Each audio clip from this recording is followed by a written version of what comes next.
Tommy Egan is on one this season, and it may be entertaining as hell, but his enemies list is growing by the second. And I didn't think it could get any longer than it already was. At the end of the day, Tommy typically gets what Tommy wants when all is said and done, but he better be careful because Chicago isn't New York, and if everything goes to crap, there may not be anyone there to have his back. Tommy's often 10 steps ahead of his enemies, but it feels like he's so laser-focused right now that he doesn't see the very real snakes already camping out in his grass.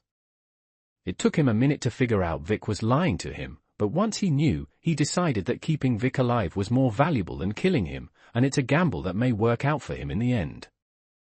On the one hand, Vic is about the least trustworthy person on this show, and that's truly saying something, but on the other hand, Vic's a lone wolf with very little to look forward to in his life. Plus, if he gets enough on Stacy, maybe Tommy will give him more of a break. It's not likely, but it's worth a shot if you're Vic. Having an ear inside the task force felt like a familiar power trope. Still, it's slightly different this time because Vic doesn't really know much, but just feeding Stacy fake information and then feeding Tommy real information set off a crazy ripple effect that's going to last for a while. Vic's got himself into quite a predicament, though, because Stacy's not dumb, and it's not as if Tommy ultimately cares in the end if he gets caught by her and she sends him to jail or does whatever. He'll use Vic for as long as he can and then discard him when he's no longer useful. And for that reason alone, you'd think that would make Vic want to sabotage Tommy in some way, but we've seen how Tommy versus Vic has historically gone, and so has Vic. Well, that's not actually fair, when that marriage between Stacy and Bobby was pretty much DOA from the minute it was introduced to us. We don't get a ton of the couple, but when we do, it's evident that Stacy's ambitions and control issues played a significant role in the decline of their marriage. The fact that Bobby was sitting across from her, still wanting to make it work if she would give him an inch, should tell you everything you need to know about that union. Stacy may regret giving up everything for her job, though that ambition will likely take her to the height she aspires to, so she probably won't regret a thing. I'm interested in seeing how Vic infiltrates her life through Ray, what his plan is to get out from under Stacy, and how Tommy uses Stacy's one-track mind to destroy her or get her to work with him. I wouldn't put it past Tommy to find a way to get Stacy, not necessarily on his side, but in a position where helping Tommy helps her. Speaking of Tommy, I am absolutely loving how he, Diamond, and Jenard are all walking these super thin lines around each other, pretending to be on the same page when it couldn't be further from the truth. They all have their sights on something bigger, but they don't all have the same people enjoying the top of the mountain together. Tommy's bought into the coalition enough to see that the benefits far outweigh the cons. If he wants to ascend to the throne, he recognizes that he'll need people behind him, and the coalition provides that kind of support. But Tommy can recognize that and still struggle to check his ego.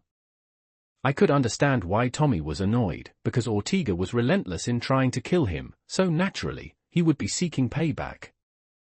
But when Tommy lets his emotions get the best of him, which is far too often, that's when he gets himself into trouble. Killing Mateo was Tommy making a statement to Ortega, and bringing his head to the coalition meeting was as much about showing strength as it was an ego boost for him. Tommy thought he was giving King Kong ain't got shit on me energy, and maybe he was, because the reception from the crowd was the same. The guys were understandably scared of the chaos Tommy was causing, and I don't know if it's the narcissism clouding his judgment, but Tommy really doesn't see how his plans affect everyone around him. The 2.5-year wait, along with the Hollywood strikes, had me anticipating seeing how they would follow up on the season 2 finale. Well, Tommy Egan is back, and the other characters are with him for his revenge mission. The show wastes no time reminding us of the stakes, the grudges, and the characters who will do anything to survive. The extended gap between seasons may have tested patience, but the re-entry is surprisingly smooth. The world is messy, layered, and volatile in the way the power universe often is at its best. From the first moments, the episode re-established the central tension of loyalty versus ambition. Nearly every character is either double-crossing someone or preparing for the moment they might need to. Claudia's return, though unsurprising to viewers who were skeptical of her supposed death, still lands as a satisfying reveal. The show knows its audience well enough to avoid neat endings where it shouldn't, and her reappearance does more than keep her story alive. It restores the central dynamic between the Flynn siblings, whose fractured loyalties continue to fuel some of the show's strongest interpersonal conflict. Heated argument with her brother Miguel about Tommy, threatening to kill Miguel and then herself. It's a chilling start to the season to see her with a gun under her chin. And in true power fashion, that's just the first act of potential violence. The plot kicks off when Mirkovic is killed in prison by the Marquez cartel, starting a battle between Tommy and Miguel's crews for his portion of the Chicago drug trade. Everything jumps off of that, as both sides are rushing to get to the finish line first while the authorities, such as they are, get stuck reacting to the death of an important target. But no one is a unified front in this episode, everyone is out for themselves, which then makes everything worse. It's unintentionally amusing that both Miguel and Shanti want Tommy dead, but neither of them want to be the ones to do it. Instead, each plots to use another one of Tommy's many enemies to do their dirty work. And Tommy actually saves Shanti's life when the Marquez cartel comes after both of them. Diamond is fed up with Tommy's impatience. Tommy's individual actions are ruining his attempts to unite the crews and operate CBI legitimately. Diamond confronts Tommy during this furious altercation, saying, "You ain't built for this long game, white boy." Tommy responds by talking about loyalty and how he rescued CBI from the cartel and the Serbs. Jenard is hiding in the background, looking tidy, yet is working hard to conspire with Shanti. They are plotting to remove Tommy and take back CBI. Jenard's comeback story is genuine, but that animosity against Tommy? He is motivated by it. As Tommy, Egan feels even more like a runaway freight train. Power didn't glamorize the drug world, it was an urban tragedy that had to end with the death of its hero James "Ghost" St. Patrick. The show also did a pretty good job of screwing over Tommy.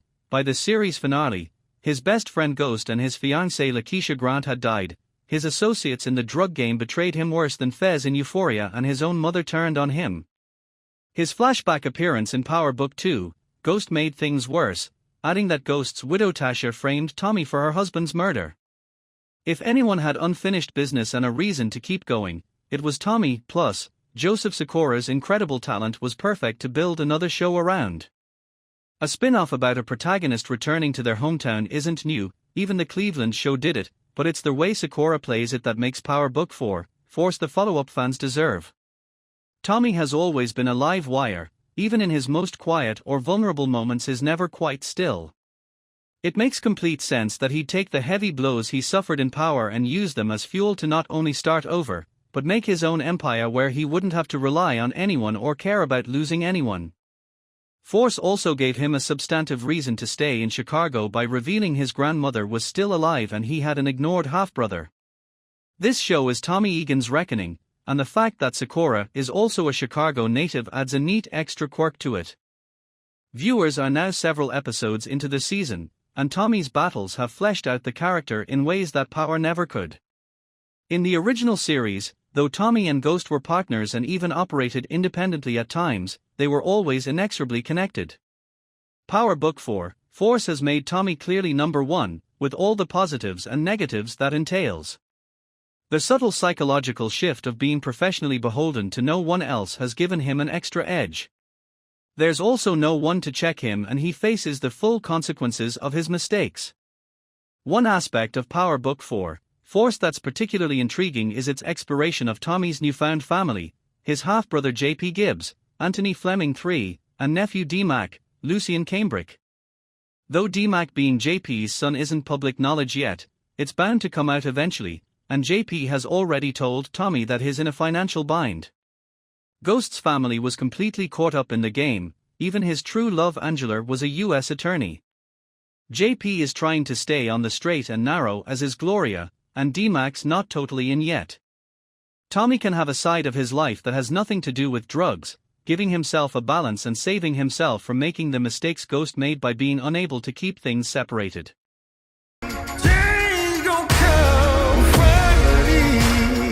Starz has released a new trailer for Power Book 2, Ghost Season 4 Part 2 alongside some first-look photos that tease a final showdown. The newly released trailer sets the stakes high for emotional final episodes, emphasizing that no one is safe. Part 2 of the final season will premiere on Starz at 8 p.m. in the US on Friday, September 6. Episodes will be available to stream on the Stars app from midnight. In the first half of Power Book 2, Ghost Season 4, unanswered high-stakes questions were uncovered and Tarek learned he is the father of Diana's baby. Part 2 will showcase the adage, like father, like son. Tarek finds himself in an eerily similar situation, just like his late father, Ghost, stuck between a rock and a hard place, with the choice to leave the game or take over, reads the official synopsis for Part 2. Entrapped by Detective Carter, the Tejada family realizes their safety is not guaranteed. Monet fiercely fights for her family to become whole again, but is it too late? Noma is working her way to the top of the food chain. Meanwhile, her daughter, Anya, gets too close to the game, forcing Noma to think twice about her actions. Dark clouds forming in the heavens over me, but I say hallelujah anyway. As they held their guns up towards each other, Monet told Tarek that she knew they both had a lot of reasons to want to take each other out, but she had a better idea. She proposed that if he give her kids a pass, she'll give him one too. Monet explained that all she cared about at the moment was making sure her family was safe, especially her grandbaby. Tarek, who is obviously still shell-shocked by the news, lowers his gun before leaving the house. That episode ends with Tarek pulling up to the party/concert Braden put together for No Lie. When they finally catch up, Braden breaks down all the logistics of how their business will run and Tarek is very impressed. When Braden is done, he asks Tarek how things went with the Tejadas. Tarek tells him that he might not drink before he gets into it and also says that needed to hit the blunt Braden was hitting at the moment. As the two sit at the bar, Tarek spots Anya. He walks up and offers to pay for her drinks as he introduces himself. She tells him that she can pay for her own drinks. Tarek responds by saying he could see that but she shouldn't have to. She loved the line and introduced herself. The episode ends with Tarek telling Anya that it's nice to meet her. That boy cold. Power Book 2, Ghost continues to dominate television screens as it approaches its mid-season finale in its final 10-episode run. This spin-off from the original Power series, which concluded in 2020, has garnered significant attention, with Season 4 attracting 6.5 million multi-platform viewers during its debut week on Stars. Michael Rainey Jr. portrays Tarek St. Patrick, the son of James St. Patrick, known as Ghost, a former drug lord and businessman. Tarek, who killed his father in the original series, now navigates a dual life as an Ivy League college student and a drug dealer. Season after season, viewers witness Tarek's attempts to earn his inheritance through education, only to be drawn deeper into a life of crime. He embodies the legacy of Ghost, version 2.0, as per the report by Radio Times. Adding to the complexity, Detective Don Carter, Michael Ealy, enters the fray, determined to bring down Tarek and his associates, including federal agent Angel Young, with ties to Paz and Angela Valdez. The impending threat forces Tarek and his loved ones into precarious situations, testing their resilience and alliances. The Stars app offers streaming for every Power franchise installment, including Power Book 2, Ghost. Fans excitedly await the dramatic finale of this spin-off, which functions as a sequel and a standalone story in the Power universe, as the series gets more intense with each new episode release. Despite the Stars show's lengthy hiatus between seasons, the third season debut does not reassure